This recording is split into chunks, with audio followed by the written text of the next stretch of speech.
like to extend our gratitude to Somali Week, especially Hannah Ali and Asha Mahmood, who are the coordinators. I'm Ahmed Mohammed, and this is the segment of Somali Debate. I would like to welcome my esteemed colleagues who are going to be sitting on the panel with me today. I'm going to let them introduce themselves. Please welcome them.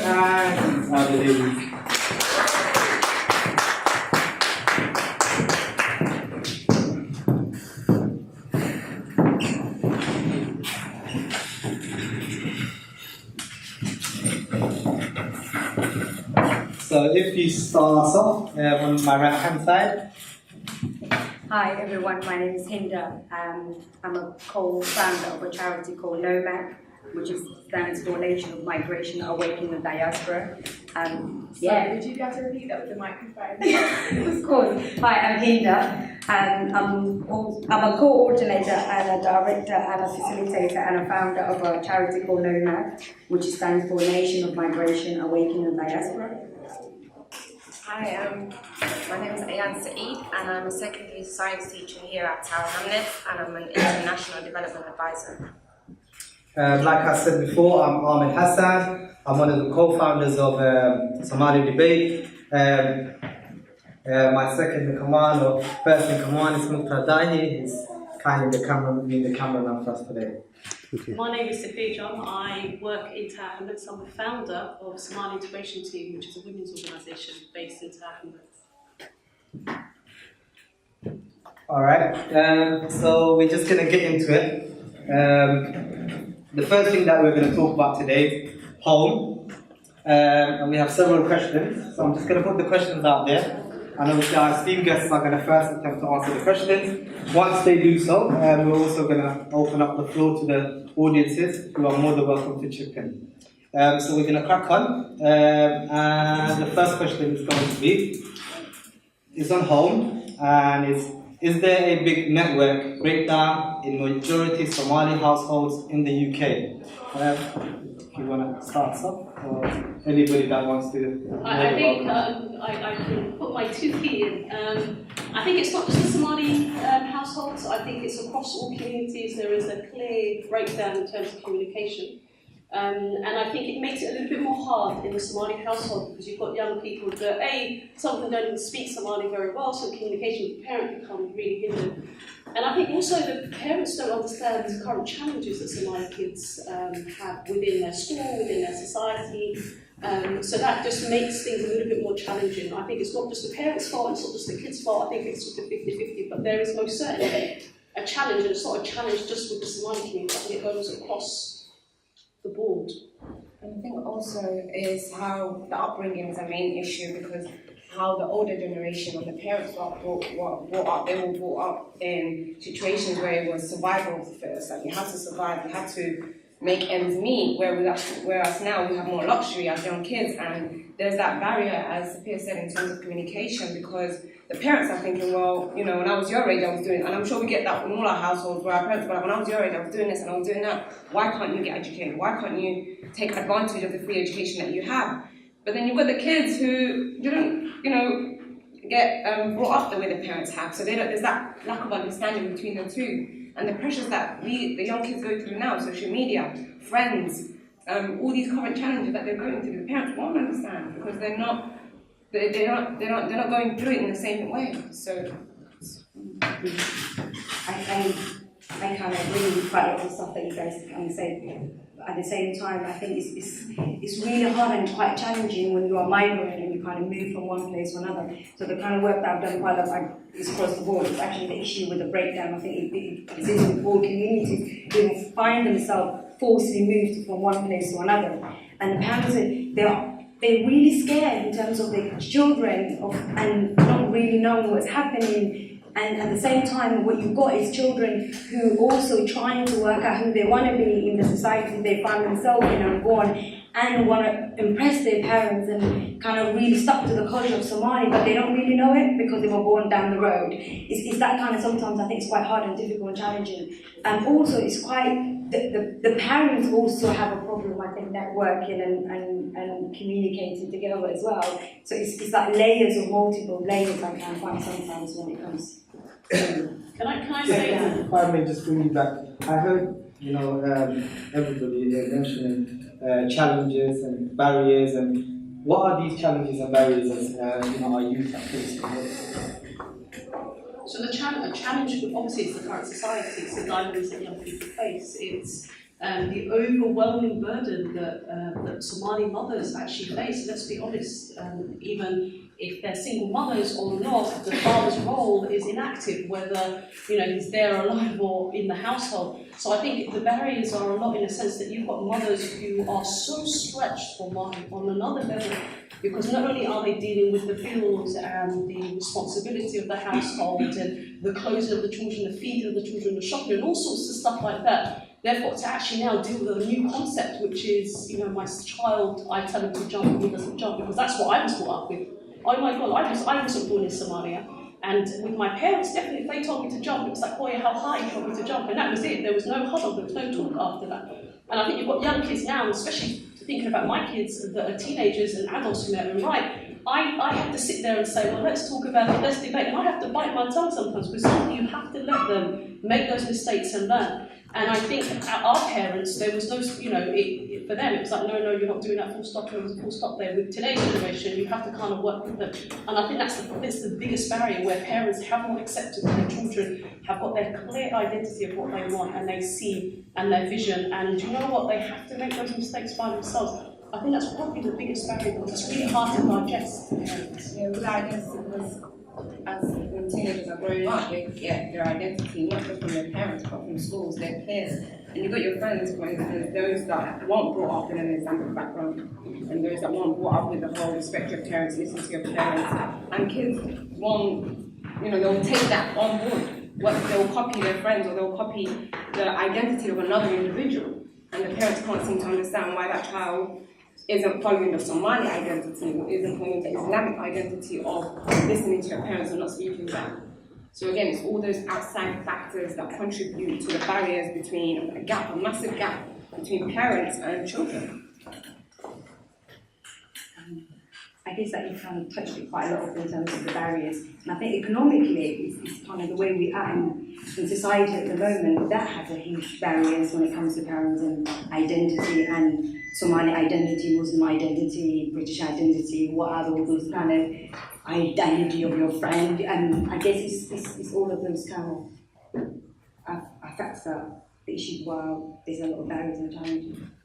Would you agree if I said that a lot of Somali children actually have double identity, to the extent where the parents don't accept their identity externally, they actually lead a double life? And definitely, as the organisation I work with that's been open since 2005, you hear stories, real life stories of people actually saying that, something huge happens to their child, either arrested or they've left the household, and mom would be like, oh, but my daughter never did this, or my child never did this. And you're like, well, they did, because It's in denial as well. Absolutely. Some parents are aware of certain things their daughters or their son does, but they're in denial because they're too, pointing fingers at, they can notice other children and other mothers' children and so forth, but I feel like maybe it's that whole mother nature thing where they don't want to accept that their child is a certain way, but I do feel like some parents are aware, but they're in denial, and because they're in denial, they don't get the help, and because they don't get help, everything just goes down. I think it's quite interesting, because when we kind of say that it's true they aren't in denial, but we did a project recently, a few years back actually, not recently, and there was a father, he was sitting there and he was like, I don't know what to do. He was telling them, I don't know what to do. My child is standing outside in this area in Harare, and if I go and pick my child, the police will tell me, come to my door and knock and say, you cannot drive your child to bring him home. But if I leave him there, they will take him to prison. What should I do? And I think that is kind of quite a lot of the times, because we've moved, parents sometimes don't know how to be a parent in this culture, and this, so how do we do it? Because if we tell them, come in here and sit down, you are not going to stand, the police is going to come and arrest me. But if the child's out there, the police is going to go and take them. So it's like, is that devil, and that devil kind of barrier, and do we have a devil identity? I wear my bati at home, and I wear something else. I think that is who we are, isn't it? It's like you find the balance of the between.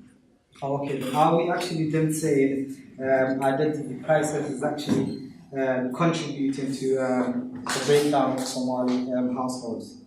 issues. If that's the case, how do we then create role models for our young kids? How do we go about creating role models? Because maybe it's the absence of role models because they don't have people to look up to, so they have to look up to obviously other people that we personally think are unacceptable. So how do we then create role models for our kids that they can look up to? Yeah.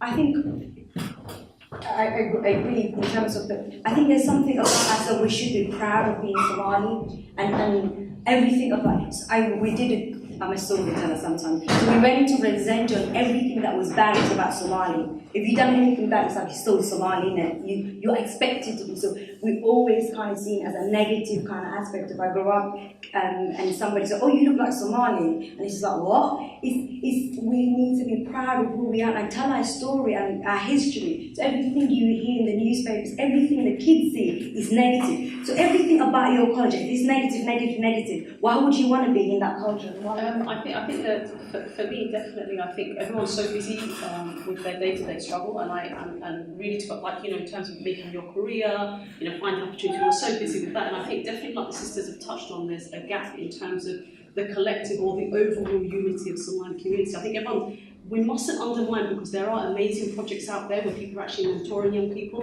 I think we need to support them. We need to go out of our way and volunteer and be active in terms of making sure that whatever good project that they're doing, that we take it across. Because in Town Hamlets, we actually go into my organisation, local secondary schools, and we do mentoring. So you get Somali girls that are in uni or ones that have done quite well for their career, and they come and talk to young people on a one-to-one or group mentor. I think we've done that only because it's our local area, but if people actually want to take the same format or the same formula and take it somewhere else, most certainly they can. But I think as a Somali community, we're so busy historically leading with the challenges that we have with our household, trying to survive, that we haven't moved on to the next level, which is just taking the Somali community as a whole and having positive role models. I think the other thing I've noticed, a lot of people, when they become really well off in terms of career or whatever, they've made it in whatever way that is, they often forget their community behind. And I think that's where our weakness is. We have amazing people out there, that Somalis that have done it. Yeah, so much talent. But I think they need to be quite confident, and we need more leaders to kind of speak out and say, I've done it, this is a challenge. Last week, actually, I was on a panel with Somali girls, talking to young Somali girls that are year 10 and 11, that are thinking about their A-levels, thinking about their career path, and they were quite positive. They told me all the challenges that they faced, their journey, opportunities, how they should need to aim high in terms of aspiration. And that was quite good, because one little girl got up, and in fact my daughter was with them as well. She was like, what, Mum, I can see myself, becoming this, and just that seed of aspiration, hope is amazing. So we're just going to open the floor up to the guys, if anybody has anything to add. Maybe you want to ask any questions to them, Steve? I'd like to say that, well, to be quite frank with you, there are massive intergenerational gaps and issues within our communities. One example I can give, which will shed light on this issue, is a Somali elder once came up to me one time and said that he was in despair and sadness and he was very despondent about something. And after a few minutes of talking to him, he said to me that he's got a son that never listens to him, and that's hanging around in street corners, and he just simply can't get through to him, no matter how much advice he gives him.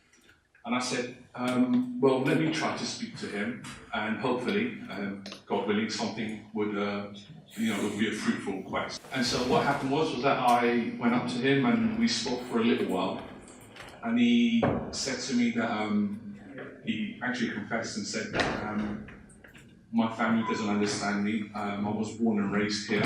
Every time I tried to speak to them about certain issues in the past, they wouldn't understand what I'm talking about, whether it be... So if I just may interrupt, sorry. No, it's fine. Do you think, the younger kids or the younger generations, because I think I've heard that before as well, Yeah. Do you think that's a mere excuse? Because I've heard it quite a few times myself. Yeah, I don't think it's an excuse, because they feel like they can't relate to the previous generation, and they don't really understand the challenges they face, whether it be sort of institutional racism or whether it be issues that are very personal to them. And I think perhaps the subsequent future generations, it will get better, I think, because, for example, I'm from East London. I've been there all my life. I feel like if I had a child, that I'd relate to him better than perhaps my father related to me. And so I think that is the crux of the issue, and I hope it gets better, but I think communication is key. So yeah, that's about it. Thanks. Thank you very much. I think that's a perfect example of that thing where I was talking about coming back to our community and relating to the youth. So those that are older and can relate to the younger kids, a little conversation can go a very long way. And where his father couldn't understand him and there was that barrier, instead of that boy going downhill, you having a conversation with him and showing him that you understand and was more open to you has hopefully caused a change in his life. But if he didn't now approach him and he didn't take that responsibility to say, you know what, that's my blood, that's my family, I'm going to go sort the boy out and speak to him, it wouldn't have worked out. So for Charlotte, can I just add one point, that regardless of what type of parent you are and your experience, the challenges that we face today is far greater than the challenges that we've had. Because I went to primary school here, to our Hamlet secondary school, and things are more challenging now in regards to what young people face. And it's easier to say, well, that I will do a perfect job. I find it very challenging. I think perhaps you're right to an extent, I can handle it better than my parents can, but it's so hard. So I think just to be careful that parents are trying their best with their limited knowledge. And I think, yes, we do have some increased knowledge and understanding and exposure to what the fitna or the trials and tribulations of today's society is, but it's not easy and it's not one brush fits all, because boy oh boy, the challenges are very, very different to every year, literally, forget every century. And I think also to kind of add, it depends on the area you're from as well. So quite a lot of individuals are here from East London, but if you look at South London, North West London, it's completely different, because then it changes when the Somali community actually arrived in different areas. And historically, so what you have is communities that are more settled in certain areas, then you've got very newly arrived community where even language is a barrier, but the parents still need their children to go to simple things as the GP or doctors and all those individuals. And I think young people, I've worked with young people for so many years, and I've always said young people are the most talented, most amazing individuals that I come across. There are issues, and quite a lot of the times, there's simple things as like, I know that the talk before was that I wasn't here, mental illness, masculinity, I can't say that word, and within the Somali community, the role of a guy, what is it you're supposed to be, what the role of women are we struggling, and as a young parent myself, it is really, I didn't understand whenever I used to tell my mom, I'm going to the cinema, she'd be like, no, actually, she didn't know where I was actually going physically. And so the communication problem wasn't me going to the cinema, which I thought was the problem. Actually, she didn't know physically where her daughter would be. And I think it's all those little things that we need to really kind of discover and create spaces where parents and children can come together to really talk. And like you said, collectively to talk, have a dialogue, not telling off, but dialogue. How could we have a conversation to say, this is what I'm facing and this is what the problem is, and we find a solution without blaming. This topic is so interesting, and there's just a lot of benefits from hearing this today, so thank you so much. And it's just provoked me to want to say something actually.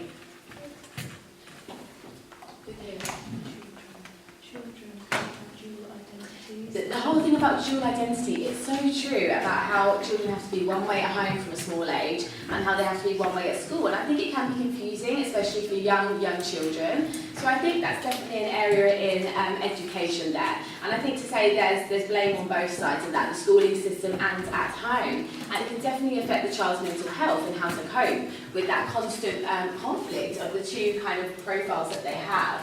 And I definitely think we need to change that. We need to kind of think about role models and different examples and how we can benefit and support our children with these two cultures.